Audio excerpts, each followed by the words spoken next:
किसी भी देश को उसकी अर्थव्यवस्था यानी कि उसकी इकोनॉमी ही संभालती है और जब बात हिंदुस्तान की आती है तो यही अर्थव्यवस्था एक वृक्ष की तरह नजर आती है, यानी एक ऐसा वृक्ष जो बहुत मजबूत है और जिसकी जड़ें भी दूर तक फैली हुई हैं। और आज हम एक ऐसी सबसे मजबूत जड़ का जिक्र करेंगे जिसका आधार हमेशा से मानवता की सेवा पर ही निर्भर रहा है। झुकता है जहां पर सिर श्रद्धा और विश्वास से, वहीं से शुरू होता सकल सृष्टि का विस्तार है। जब दुनिया अंधेरे में खोई थी तब भारत की सनातन अर्थव्यवस्था सूरज की तरह चमक रही थी। न कोई बैंकर, न कोई स्टॉक एक्सचेंज, और फिर भी दुनिया के सबसे धनी और समृद्ध राष्ट्र हम ही थे।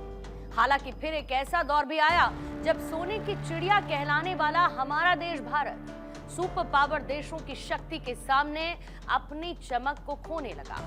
इकोनॉमी को कई झटके लगे। और ऐसा क्यों हुआ?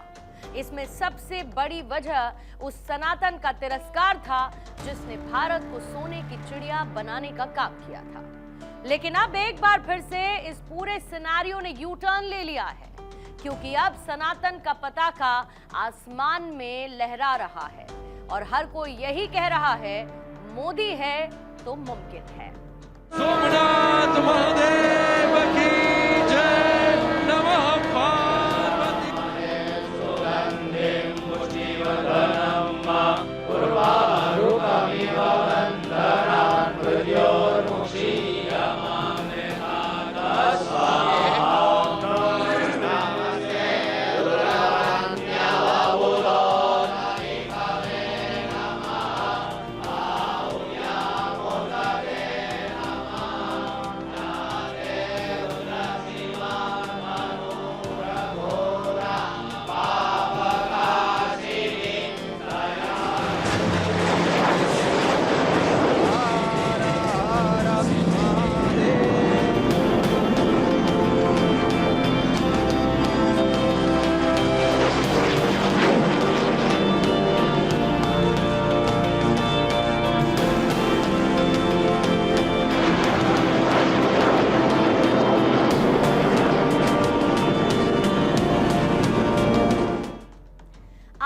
भारत की यूं तो कई पहचान है।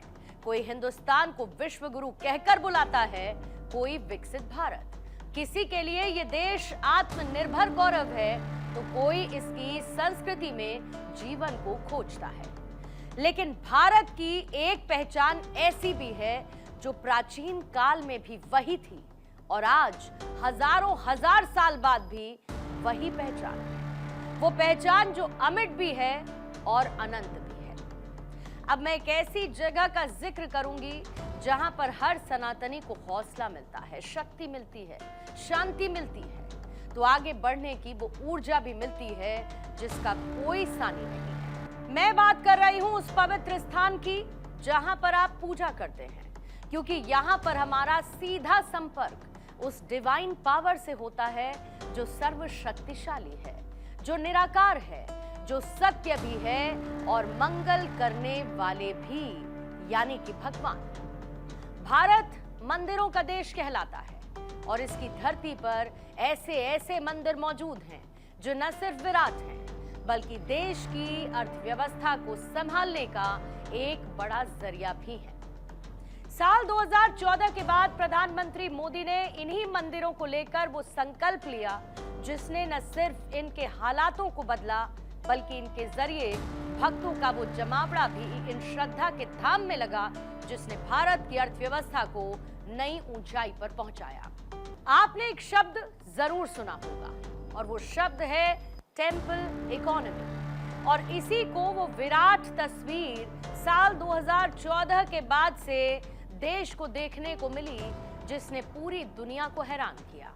भारत में टेंपल इकोनॉमी का स्वरूप साल 2014 के बाद न केवल बदला बल्कि ये एक संगठित आर्थिक शक्ति के रूप में उभरा।